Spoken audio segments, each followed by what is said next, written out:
La bombe sociale du logement a explosé, nous a dit la Fondation de l'Abbé Pierre, c'était il y a quelques jours, en ajoutant que le gouvernement n'a pris aucune décision d'ampleur pour s'attaquer à cette crise du logement. Bonjour Xavier. Bonjour David. Xavier Timbaud, économiste, directeur principal de l'OFCE. Je rappelle les chiffres, 4 millions de personnes qui subissent le mal logement, baisse de 22% de la construction de logements en 2023 et des ventes de logements neufs qui sont en chute libre de carrément 30% l'an dernier. La situation est grave, ça on le sait. Est-ce qu'elle empire toujours au moment où on se parle ? Disons, elle empire dans le sens où on a d'un côté une dynamique de construction de logements, vous l'avez évoqué, qui est en panne, et donc qui fait qu'il y a une insuffisance de construction d'un côté. De l'autre côté, il y a un pouvoir d'achat des ménages qui s'est dégradé par la hausse des taux d'intérêt, et qui fait qu'il y a peu de mobilité du coup pour ceux qui sont... Français, pardon, qui ont perdu 25% de leur capacité d'achat immobilier. Voilà, donc peu de mobilité en 2 ans. Voilà. Pour ceux qui sont logés. Et puis, il y a un flux de nouveaux arrivants sur le marché du logement. Ces nouveaux arrivants sont des jeunes qui ont des difficultés d'accéder au logement. Ce sont des ménages qui se séparent. Ce sont des gens qui arrivent en France. Et le marché du logement, il est à la fois très segmenté, avec des segments très différents, de l'ultra-luxe jusqu'au logement social, et même au-delà du logement social, tout ce qui est l'habitat insalubre ou l'habitat informel. Mais en fait, chacun de ces segments communique. Et quand il y a une tension quelque part, ça se transmet sur les autres. C'est-à-dire que quand le logement intermédiaire n'a pas assez de construction, pas assez de nouvelles offres, et que les gens ne vont pas dans ce segment, en fait, ils bloquent les segments adjacents, ils empêchent à des populations de pouvoir sortir de ces segments pour libérer de la place pour d'autres. Tous les segments sont liés, c'est ça hein. Voilà, tous les segments sont liés. Ils sont tous à l'arrêt, entre guillemets, de la même façon. Et ils sont tous à l'arrêt, pas de la même façon, mais ils sont tous à l'arrêt.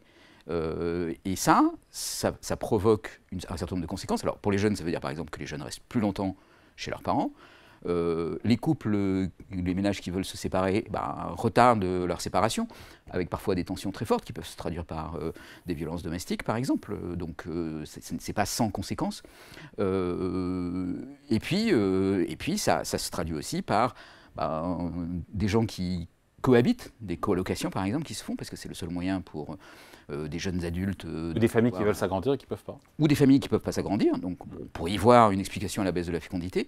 Et puis ça se traduit aussi par de l'habitat indigne, parce que évidemment, quand ces places ne se libèrent pas, ça veut dire que de l'autre côté, il y a plus de SDF. Et des problèmes aussi, pardon, de mobilité. Quand on trouve un job à Poitiers ou ailleurs, je ne sais pas, si on n'arrive pas à trouver un logement, on ne change pas de job. Et ça peut être une explication à ces fameuses difficultés de recrutement. Oui, on se dit toujours, mais il y a des difficultés de recrutement, on ne comprend pas, les entreprises n'arrivent pas à recruter alors qu'il y a quand même du chômage. Et des postes à pourvoir.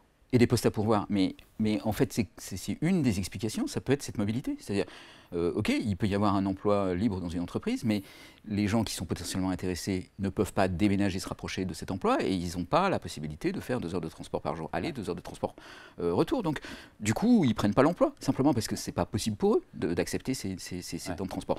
Et donc, oui, je ne sais pas si vous vous rappelez, mais Emmanuel Macron était arrivé... à la présidence de la République. Avec un choc d'offres dans ces... Oui, surtout avec une déclaration assez fracassante qui consistait à dire le logement n'est pas productif.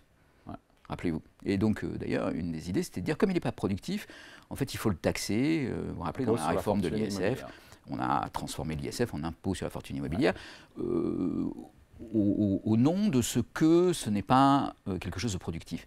En fait, économiquement, il se trompe. Économiquement, il se trompe. Le logement est productif au sens où, d'abord, il sert à loger les gens, et ensuite, il sert à loger les gens près de l'endroit où ils peuvent étudier, travailler, vivre, accéder aux services publics. Et de ce point de vue-là, le logement est une caractéristique essentielle de ce que les gens ressentent en termes de pouvoir d'achat, mais aussi de ce que les gens peuvent faire en termes d'opportunités qui leur sont offertes, que ce soit des opportunités, encore une fois, d'études ou d'emploi, ou d'accès aux services publics ou de loisirs. Cette crise de la construction, elle a des effets aujourd'hui, elle aura surtout ses effets dans 2-3 ans. Encore une fois, je rappelle les chiffres, moins de 100 000 logements neufs ont été vendus en 2023, c'était 160 000 en 2021. Sauf que faute d'acquéreurs, les promoteurs n'ont pas d'autre choix que de soit retarder, voire carrément abandonner des opérations nouvelles. Tous ces nouveaux logements-là manqueront à l'appel, ceux qui ne sont pas construits dans 2 ans, 3 ans. Oui, et alors les promoteurs sont par ailleurs dans une situation un peu difficile, qui est que ils ont souvent porté des opérations, acheté du foncier, lancé des chantiers, Avec des conditions financières qui ne sont pas celles d'aujourd'hui. avec des espérances de prix de sortie qui ne se réalisent pas aujourd'hui. Mais est-ce que, les prix ne baissent pas, les prix des logements oui, ne mais baissent pourquoi pas. les prix ne baissent pas? Parce que en fait, la marge du promoteur, elle est très fortement conditionnée à ce prix de sortie. S'il sort aujourd'hui au prix sur le marché, il perd de l'argent. Et donc il préfère prendre le risque d'attendre que les prix éventuellement remontent pour pouvoir sortir à un moment où sa marge sera au moins un peu positive, ou en tout cas pas trop négative. Et ça c'est encore un autre facteur qui va bloquer le logement et qui va le bloquer pendant longtemps, parce que le temps que les promoteurs arrivent à écouler leur stock à un prix trop élevé, en tout cas un prix espéré trop élevé, en espérant une remontée des prix, il va se passer beaucoup de temps. Et en fait, ce sur quoi jouent les promoteurs, c'est précisément cette pénurie qui va faire monter les prix sur un certain nombre de segments et qui va leur permettre... Ce qui est une aberration, de se dire qu'il y a une crise, encore une fois, du logement, de la construction et des prix du neuf qui continuent de monter. Exactement. Mais oui, en fait, ça peut paraître paradoxal, tous ces éléments-là, mais en fait, tout ça est très lié. Et du coup, la conséquence, au bout du compte, c'est que ça gèle le flux total de construction, ça gèle la construction sur un certain nombre de segments. Le choc d'offres est un choc d'offres qui se produit, mais qui est un choc d'offres négatif et pas du tout un choc d'offres positif. Et donc, qu'est-ce que ça se passe? Ça se traduit par du mal logement qui va prendre des formes très différentes, des formes les plus insupportables, comme les gens sans logement, les SDF, l'habitat indigne, mais aussi la suroccupation, mais aussi les violences domestiques, mais aussi les temps de transport qui s'allongent. Donc, vous voyez, dire que ce n'est pas productif, c'est quand même oublier que derrière, il y a toute une gamme qui va de l'inconfort à la souffrance et qui vont être considérables et qui se traduisent aussi par des opportunités perdues en termes d'éducation, en termes d'emploi, etc.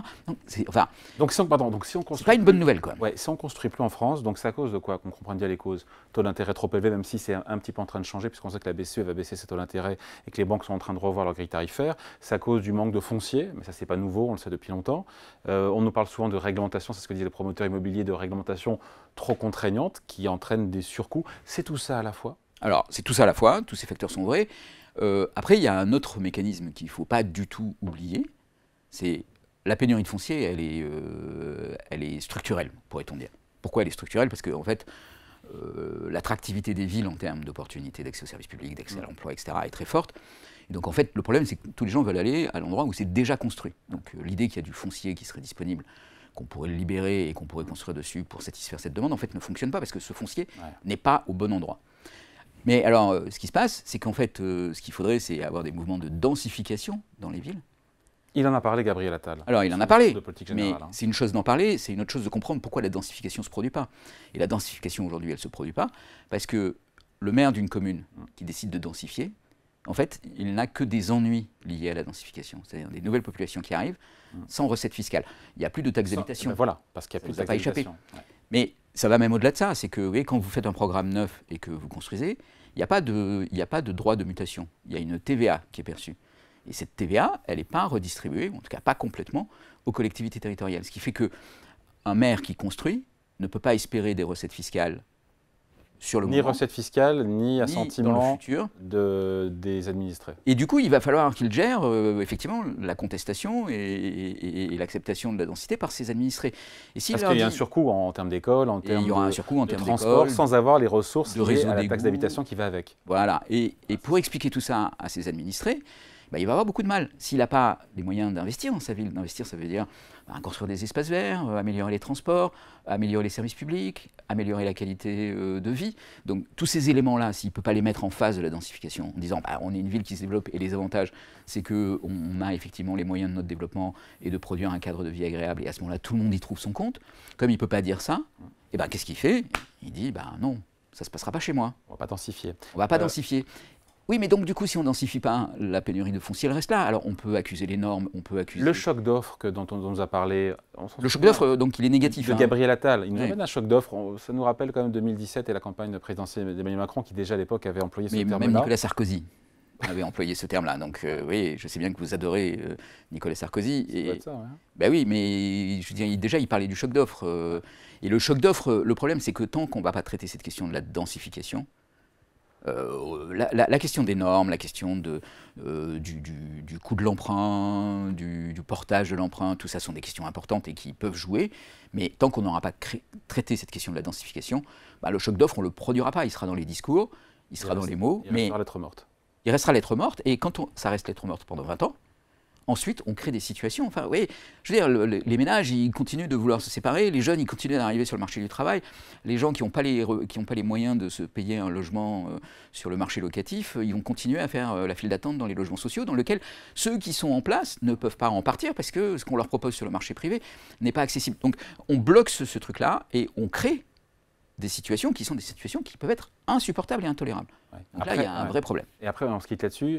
C'est la question qu'on voulait se poser aussi ce matin, enfin ce midi, c'est ce risque de contagion reste de l'économie. C'est-à-dire que quand on écoute les professionnels du bâtiment, du logement, de la construction, on nous parle possiblement de 150 000 emplois qui sont menacés dans le bâtiment et toutes les professions qui sont connexes. Mais au-delà de ça, est-ce que cette crise immobilière pourrait se diffuser, entraîner une crise plus générale, plus large dans l'économie? Bah, oui. Bon, alors d'abord, il y a l'importance du bâtiment en tant que secteur d'activité qui est assez grande et qui fluctue énormément et qui fait partie des secteurs qui fabriquent la conjoncture, en quelque sorte, d'une économie. Et puis après, il y a tous ces effets induits qui sont parfois extrêmement diffus, donc compliqués à identifier, compliqués à quantifier, mais de l'impossibilité de pouvoir des emplois, de l'impossibilité de pouvoir accéder à des écoles ou à des universités, de l'impossibilité, de l'obligation de pouvoir travailler plus pour payer un loyer qui est toujours plus cher, dans des conditions de confort qui ne sont pas bonnes, et voire éventuellement de dire je vais renoncer à ces emplois et je vais aller vivre à la campagne parce que c'est moins cher et j'aurai un emploi qui est moins bien payé. Mais vous voyez, c'est pas forcément ce qu'il y a de mieux pour l'économie que les gens fassent le choix d'une forme de décroissance de ce point de vue-là. Donc oui, ça a des conséquences qui sont difficiles à comprendre et anticiper, mais qui en fait peuvent être majeures et massives et bien plus importantes que tout le reste. Donc du coup, encore une fois, avoir dit que l'immobilier, le secteur résidentiel n'est pas productif, c'est quand même une vision. Voilà, c'est une vision quoi ? C'est une vision étroite, c'est une vision non réfléchie, qui ne comprend pas ces effets systémiques et qui ne comprend pas que oui, les gens ils sont à des endroits, qu'il ne comprend pas qu'il y a une géographie, qu'il y a des villes, qu'il y a des centres d'activité et que tout ça n'est pas juste de la logistique et de la plastique qui va s'adapter à tout ce qu'on fait. Il faut y travailler. Et il faut y travailler parce qu'il y a des intérêts multiples, contradictoires, extrêmement puissants. Les gens qui votent pour un maire et qui sont contre la densité, ils ont un pouvoir énorme, en fait, pour bloquer les choses. Et c'est pas parce que vous dites au préfet, tu vas nous débloquer ça, que vous arrivez à quelque chose. Il faut réfléchir aux intérêts économiques, aux conséquences économiques et au modèle qu'on propose aux gens qui habitent à des endroits en leur disant voilà ce qui va se passer si demain vous choisissez la voie du développement. Allez, merci beaucoup. Explication et décryptage signé Xavier Timbaud, économiste, directeur principal de l'OFCE. Merci Xavier. Merci David.